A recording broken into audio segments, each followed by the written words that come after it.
आपके अपने YouTube channel पर आपका स्वागत है। कहानी शुरू करने से पहले चैनल से जुड़ जाइए।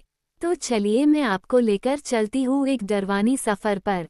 कहानी का नाम है अक हवेली की रूहें, रानी चारुमती का अनसुलझा रहस्य।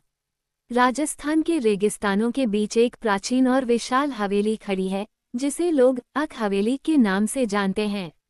लेकिन ये हवेली अपने शाही वैभव के लिए नहीं, बल्कि उसमें होने वाली अजीब घटनाओं और उसकी पहली मालकिन रानी चारुमती की रहस्यमयी गुमशुदगी के लिए प्रसिद्ध है।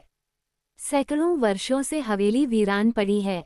वहां जाने की हिम्मत कोई नहीं करता, क्योंकि रात के समय उसमें अजीब आवाजें आती है, पायल की खनक, किसी के रोने की आवाज और कभी कभी सफेद साड़ी में लिपटी परछाई झरोखों पर दिखती है। लेकिन असल में इस हवेली का इतिहास क्या है? उसकी पहली मालकिन कौन थी और क्यों इस हवेली को शापित माना जाता है?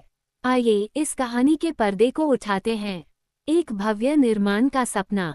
साल 1775 राजस्थान की एक छोटी रियासत कुशलगढ़ के राजा बलबीर सिंह ने अपनी प्रिय पत्नी रानी चारुमती के लिए एक भव्य हवेली बनवाने का निर्णय लिया।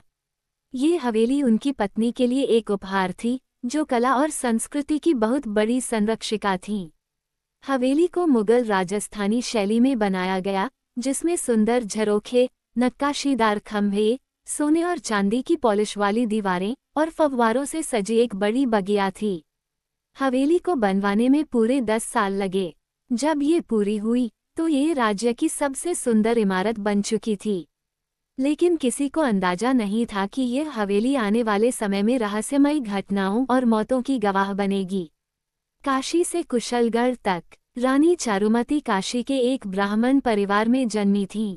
वे बचपन से ही साहित्य, संगीत और नृत्य में माहिर थीं। उनकी सुंदरता और बुद्धिमत्ता की ख्याति दूर दूर तक फैली थी। राजा बलबीर सिंह ने जब पहली बार काशी में उन्हें देखा, तो वे उनकी प्रतिभा से मोहित हो गए और विवाह का प्रस्ताव रखा। शादी के बाद रानी चारुमती कुशलगढ़ आई और शीघ्र ही उन्होंने दरबार में अपना प्रभाव जमाना शुरू कर दिया। वे कला, संस्कृति और राजनीति में राजा की सलाहकार बनी, जिससे महल के कई दरबारी और अन्य रानियां उनसे ईर्ष्या करने लगीं। रहस्यमयी परछाइयां और अजीब आवाजें। जैसे ही रानी चारुमती हवेली में रहने लगी, वहां अजीब घटनाएं होने लगीं। रात के समय दीवारों पर परछाइयां चलती दिखतीं। महल में काम करने वाले नौकरों ने शिकायत की कि उन्हें किसी के सिसकने की आवाजें सुनाई देती हैं।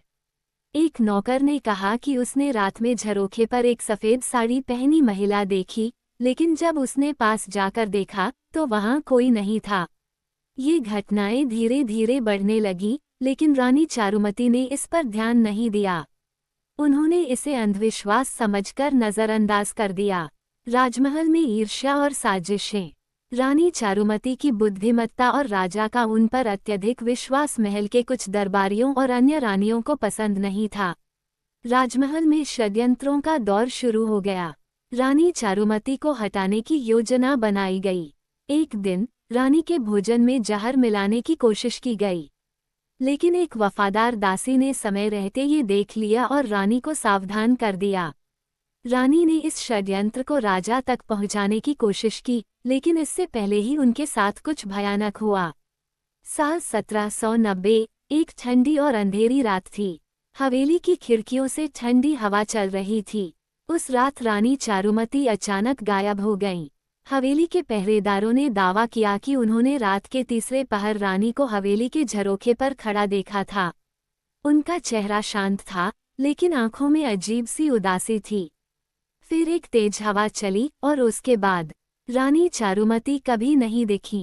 राजा बलबीर सिंह ने हवेली की हर जगह उनकी तलाश करवाई, लेकिन कोई सुराग नहीं मिला।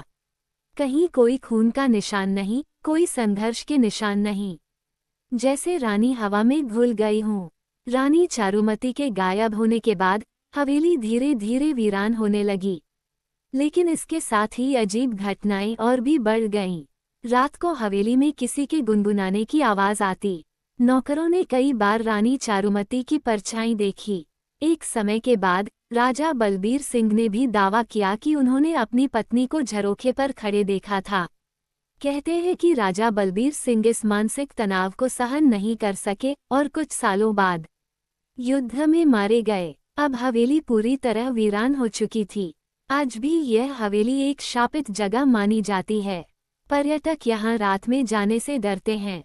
कई खोजकर्ताओं ने इसमें असामान्य ऊर्जा महसूस की है। हवेली के तहखाने में एक पुराना पत्र मिला जिसमें रानी चारुमती की लिखावट में कुछ पंक्तियां थीं। जो दिखता है वही सच नहीं होता। कभी कभी आत्माएं जवाब देने के लिए भटकती हैं। क्या ये हवेली हमेशा शापित रहेगी? क्या कोई इस रहस्य को सुलझा पाएगा? या रानी चारुमती की आत्मा अब भी न्याय की प्रतीक्षा कर रही है?